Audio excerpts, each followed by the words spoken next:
మధ్యలో టైంకి వచ్చేసాం మనం. ఎందుకంటే ఇమామ్ గారు చెప్పింది 6కి, కానీ మరి అందరూ చిన్నపిల్లలు కాబట్టి డిఫరెంట్ విలేజెస్ నుంచి అందరూ కూడా పేరెంట్స్ అటెండ్ అవ్వాల్సిన అవసరం ఉన్నందువల్ల కొంచెం లేట్ అయింది. So anyhow Navabharat high school ముస్తాబాద్తో నాకు 20 ఏళ్ళ సాన్నిహిత్యం ఉంది ఇమామ్ గారికి నాకు. మేమిద్దరం జన విజ్ఞాన వేదికలో ఒకే ట్రాక్ మీద జర్నీ చేసేవాళ్ళం.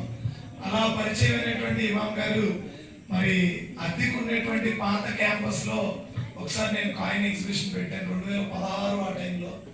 ఆ తర్వాత ఈ క్యాంపస్లోకి వచ్చిన తర్వాత కూడా ఒకసారి ఎగ్జిబిషన్ పెట్టాం. మరి ఇమామ్ గారు మరి మేడం గారు జాకీరా గారు వీళ్ళు స్టేటస్లో కానీ ఆర్గనైజేషన్లో కానీ ఇమామ్ గారు అయితే ఒక సంఘ సంస్కర్త. నేనే జరిగింది జ్యోతిరావు పూలే లాగా, లేకపోతే కందుకూరు వీరేశలింగం లాగా, బుధాడ అప్పారావు గారు లాగా పుట్టింది ముస్లిం ఫ్యామిలీ అయినా చేసింది మాత్రం హిందూ సంఘ సంస్కరణలు ఎక్కువ కార్యక్రమాల్లో ప్రత్యక్ష పరోక్షంగా ఆయన పాల్గొన్నారు. అది నేను బాగా దగ్గర నుంచి చాలా సందర్భాల్లో చూశాం. అయితే ఎక్కడో హనుమాన్ జంక్షన్ నుంచి ముస్తాబాద్లో గతంలో కూడా నేను యానివర్సరీకి 2 సార్లు వచ్చా. కానీ ఏంటంటే అవసరమా సార్ అంటే ఆయన మీ పేరు డిజిగ్నేషన్ పెట్టి కాంప్లైంట్ వేశారు. సో దానికోసం అంత దూరం నుంచి నన్ను ఆహ్వానించి మరి నవభారత్ ఆయనకి మరి దేశభక్తి ఎక్కువ, అలాగే కమిట్మెంట్ ఎక్కువ, కష్టపడే తత్వం ఎక్కువ. మరి ఆయనకి మరి మేడం గారు కూడా చాలా సపోర్టివ్ గా ఉంటారు. అలాగే మరి ఇక్కడ నేను ఈ కాంపౌండ్ వాల్ చూసినప్పుడు ఈ మధ్య ఇది వేయించినప్పుడు నాతో ఇమామ్ గారు ఫోన్ చేసి అంటే ఫ్రెండ్షిప్ మీద ఉన్న ర్యాపోతో ఒక 10 బెస్ట్ ఇమేజెస్ నాకు కావాలి ఈ థీమ్స్ అని చెప్పేసి ఫోన్ పెట్టేశారు. అంటే ఇలా కాంపౌండ్ వాళ్ళు రంగులు వేయించామని చెప్పారు. సంతోషం ఇమామ్ గారు అని చెప్పారు. సో అప్పుడు కొన్ని నేను సజెషన్ ఇచ్చా, చక్కగా చేశారు. మరి అది ఎలా ఉంది అంటే మీరు ఒక రోజు వచ్చి చూడండి ఫోటోలో ఏం బాగుంటుంది అని చెప్పి చెప్పారు. చాలా చక్కగా ఉంది. మరి పిల్లలు ఒక ఇమేజ్ చూసినప్పుడు ఇక్కడ చూస్తే మనం తల్లి కడుపులో శిశువు ఎలా డెవలప్ అవుతుంది, అక్కడ చూస్తే రోడ్ సేఫ్టీ, అలాగే ఇక్కడ చూస్తే బయాలజీలో లైఫ్ సైకిల్, అలా అన్నీ కూడా వీటితో పాటు ఒక పక్కన శాస్త్రవేత్తలు, జాతీయ నాయకులు, మహానుభావులు, సంఘ సంస్కర్తలు, సమాజాన్ని తీర్చిదిద్దిన గొప్ప వ్యక్తులు అందరి చిత్రాలను చక్కగా మరి వేయించారు. అయితే మరి ఇంత పాఠశాలకు ఉండవలసిన అన్ని లక్షణాలను ఇమామ్ గారు చక్కగా తీర్చిదిద్దారు. మరి వీరి దంపతులు ఇరువురితో పాటు సిబ్బంది, మరి ఆ సిబ్బందికి చక్కగా ట్యూన్ చేస్తేనే పిల్లలు మంచి విద్యార్థులుగా రాణిస్తారు.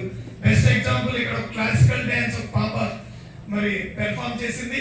అలాగే ఇంకొక MBBS మన ముందు కాబోయే MBBS మన ముందు ఉంచారు కాబట్టి డాక్టర్ గారు. అలాగే మరి డిఫరెంట్ ఫీల్డ్స్ లో కుంకుమ నుంచి పిల్లలు ప్రైజులు తీసుకురావడం, అబాకస్ నుంచి ప్రైజులు తీసుకురావడం సంతోషం. కానీ ఉపాధ్యాయుడు, తల్లిదండ్రులు, విద్యార్థి ముగ్గురు కలిపి సమిష్టి కృషి వల్లే విజయాలు సాధ్యమవుతాయి. సో మా అబ్బాయి ఇంటర్మీడియట్ సెకండ్ ఇయర్ చైతన్యలో చదువుతున్నాడు. నిన్న JEE మెయిన్స్ లో స్పెల్ 2 జరిగినప్పుడు 300/300 కడప కుర్రాడికి వచ్చింది. JEEలో 300/300. అక్కడ అడిగా ఏంటి అంటే మా వాడు సెకండ్ ఇయర్ లోకి వచ్చాడు. సో అతను సెకండ్ ఇయర్ అయిపోయింది. కారణం ఏంటంటే ఎప్పుడు కూడా క్రీమ్ ని ఒక రకంగా ట్రీట్ చేయడం, యావరేజ్ ఉన్న వాళ్ళని ఒక రకమైన ట్రీట్మెంట్, బిలో యావరేజ్ ఉన్న వాళ్ళకి ఒక రకమైనటువంటి శిక్షణ. ఉపాధ్యాయులుగా మనం మన క్లాసులో ఒక 20-30 మంది ఉంటే బెస్ట్ ఉన్న వాళ్ళకేమో మరి బెస్ట్ మనం ఇవ్వలేకపోతే లీస్ట్ ఉన్న వాళ్ళని చూసుకుంటే పాస్ పర్సంటేజ్ కోసం చూస్తే బెస్ట్ వాడు అనేవి అయిపోతాడు. బెస్ట్ వాడిని ఒక్కడినే టార్గెట్ చేస్తే యావరేజ్ బిలో యావరేజ్ వాళ్ళు వెనకబడిపోతారు.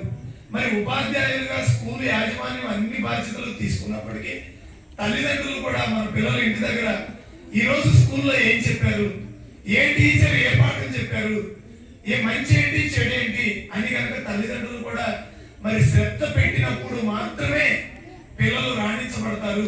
ఇక్కడ ఉన్న వాళ్ళు అందరూ కూడా మరి గవర్నమెంట్ పాఠశాలలో చదువుకున్నాం, స్వయం శక్తిలో చదువుకున్నాం. ఇక్కడ పనిచేసే టీచర్లు కూడా ప్రభుత్వ పాఠశాలలో పనిచేసేవాడి అయి ఉంటారనేది నా ప్రగాఢ విశ్వాసం. ఒకరిద్దరు ఎప్పుడైనా ఉన్నప్పటికీ.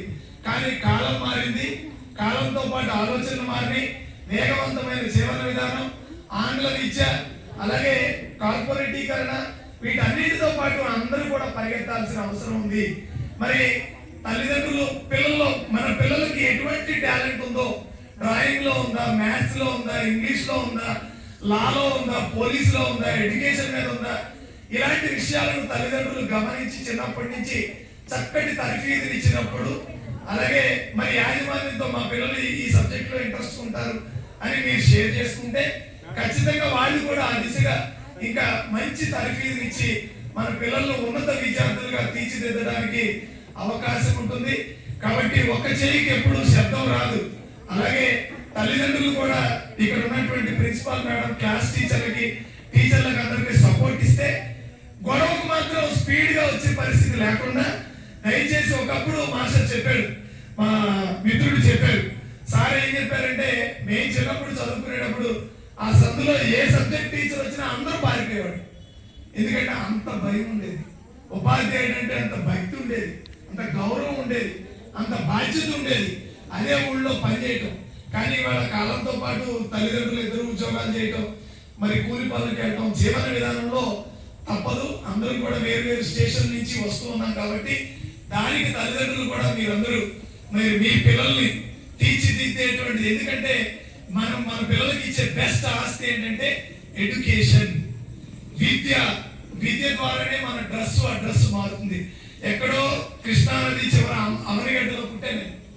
సో బీఈడి చేసి టీచర్ అయ్యి హెడ్ మాస్టర్ అయితే మరి ఆ చదువు వల్లే ఇవాళ ఇక్కడ పిలిచి మీ ఊర్లో మీ తల్లిదండ్రులు మీ విద్యార్థులందరి సమక్షంలో మరి గౌరవం నాకు దక్కింది. మరి అలాంటి గౌరవాన్ని మనం మన పిల్లలకి ఇవ్వాలి అంటే ఖచ్చితంగా మీ భాగస్వామి కూడా అవసరం. అలాగే మాస్టర్ చెప్పారు, చాలా మంది అందరికీ విజయమే కావాలి. ఎవరైనా పేరెంట్స్ మా అబ్బాయి ఓడిపోవాలి, మా అబ్బాయి గెలవకూడదు, మా అబ్బాయి సాధించకూడదు, మా అబ్బాయి చదువు అక్కర్లేదు అనుకోరు. ప్రతి ఒక్కళ్ళు అనుకుంటారు. కానీ అందరూ తల్లిదండ్రులు ఆలోచన ఒకలా లేదు. పిల్లల యొక్క ఐక్యూ లెవెల్స్, వాళ్ళ ప్రజ్ఞా పాఠవాలు కూడా ఒకే రకంగా లేవు. కొంతమందికి ఒకసారి చెప్తే టక్కన పట్టేస్తారు, కొంతమంది 2-3 సార్లు చెప్తే పట్టేస్తారు, కొంతమంది ఎన్నిసార్లు చెప్పినా వెనకే ఉంటారు. కాబట్టి అన్నిలా భావించకుండా టీచర్లకి మీ సపోర్ట్ కూడా డైరీ ద్వారా, ఫోన్ ద్వారా, వాట్సాప్ ద్వారా, మీరు వచ్చినప్పుడు పేరెంట్స్ మీటింగ్ ద్వారా అలాంటి వాటిని అన్నింటినీ షేర్ చేసుకుంటారని ఆశిస్తూ మీ పిల్లల అభివృద్ధికి యాజమాన్యం ఎంత సంకల్పంతో ఉందో మీరు కూడా అంతే సంకల్పాన్ని, ప్రోత్సాహాన్ని, సహకారాన్ని అందిస్తారని ఆశిస్తూ చివరిగా విద్య ఎంత ముఖ్యమో ఆరోగ్యం అంత అవసరం. సో సింగిల్ యూజ్ ప్లాస్టిక్ ని జన విజ్ఞాన వేదిక చిన్న స్వార్థంతో ఇమామ్ గారి అనుమతితో ఒకసారి తిని పడేసే బిర్యానీ ప్యాకింగ్ కవర్ని అవాయిడ్ చేయండి. తెచ్చుకునేటువంటి కర్రీ పాయింట్ నుంచి తెచ్చుకునే అవసరం ఉంటే తప్పలేదు, కానీ మీ స్టీల్ బాక్స్ తీసుకెళ్ళండి. నాకు మా ఎడ్యుకేషన్ డిపార్ట్మెంట్ మా అందరూ కూడా నేను చికెన్ తెచ్చినా, మటన్ తెచ్చినా, చేప తెచ్చినా, టిఫిన్ తెచ్చినా బాక్స్ తీసుకెళ్తా. టిఫిన్ అయితే చట్నీకి ఇంకో బాక్స్ తీసుకెళ్తా. దయచేసి మరి వేడి టీ, కాఫీ తాగకుండా ఉండలేం, కానీ ఆ కూల్ డ్రింక్స్ ని అవాయిడ్ చేయండి. అలాగే నా బ్యాగ్ లో ఎప్పుడు 2 గ్లాసులు ఉంటాయి, టీ గ్లాసులు, స్టీల్ గ్లాసులు ఉంటాయి. ఒకవేళ ఇమామ్ గారు టీ ఇస్తే నా బ్యాగ్ లో గ్లాస్ తో నేను తాగుతా. సో కాబట్టి సమాజం మారాలంటే ముందు నువ్వు మారాలి. నేను మారితే నా ఫాలోవర్స్ ఒక 250 మంది ఉంటారు నా స్టేటస్ లో. సో అలా మీరు కూడా సింగిల్ యూజ్ ప్లాస్టిక్ దూరంగా ఉంటూ అవసరమైనప్పుడు మరి మంచి పాత్రలు తెచ్చుకుని ఆరోగ్యాన్ని కాపాడుకోవాలి. ఎందుకంటే ఆరోగ్యం లేకపోతే ఎంత విద్య ఉన్నా సరే, ఇప్పుడు జడ్జి గారు రిటైర్ అయిపోయారు, ఇప్పుడు ఏజ్ రీత్యా కొంచెం ఇబ్బందులు వస్తూ ఉంటాయి. మేము కూడా భవిష్యత్తులో రిటైర్ అవుతాం, కానీ ఆరోగ్యం చాలా ఇంపార్టెంట్. మన పిల్లలు సరైనటువంటి ఇవాళ 2 నిమిషాల్లో తయారవుతుందని నూడిల్స్ పెట్టేస్తున్నారు మోడర్న్ తల్లులు అందరూ. సంతోషం, ఎప్పుడైనా ఒకసారి పెట్టండి, కానీ ఇన్స్టెంట్ గా స్నాక్స్ లో అట్లా పెట్టేస్తారు. అలాగే స్నాక్స్ పెట్టి నువ్వే తిన్నానా ఎవరికి పెట్టద్దు. గతంలో ఎక్కువ మంది ఉండేవాళ్ళు, ఎక్కువ క్వాంటిటీ చేసేవాళ్ళు, ఏంటి అన్ని కూడా అందరూ షేర్ చేసుకునేవాళ్ళు. అలాంటి పాజిటివ్ ఐడియాలజీని పెంచుకుంటూ మరి మంచి ఆరోగ్యం, మంచి సమాజం, మంచి పర్యావరణం, మంచి విద్య, మంచి ఉన్నతి, మరి అన్ని ఇమాం గారి ఆశయాలకు అనుగుణంగా తల్లిదండ్రులు, ఉపాధ్యాయులు, ముస్తాబాద్ గ్రామం అంతా కూడా మరి మంచి మేలు జరగాలని ఈ కార్యక్రమంలో నన్ను భాగస్వామ్యం చేసినందుకు ఎక్కువ మంది ఉండగా చెప్పుంటే ఇంకా బాగుండేది. సరే, ఇంకోసారి అలాంటి అవకాశాన్ని షేర్ చేసుకుందాం. మరి మీరందరూ కూడా పిల్లల్ని బాగా చదివిస్తారని ఆశిస్తూ మొక్కలు కూడా పెంచాలని మరొక సూచన చేస్తూ ధన్యవాదాలు. సెలవు.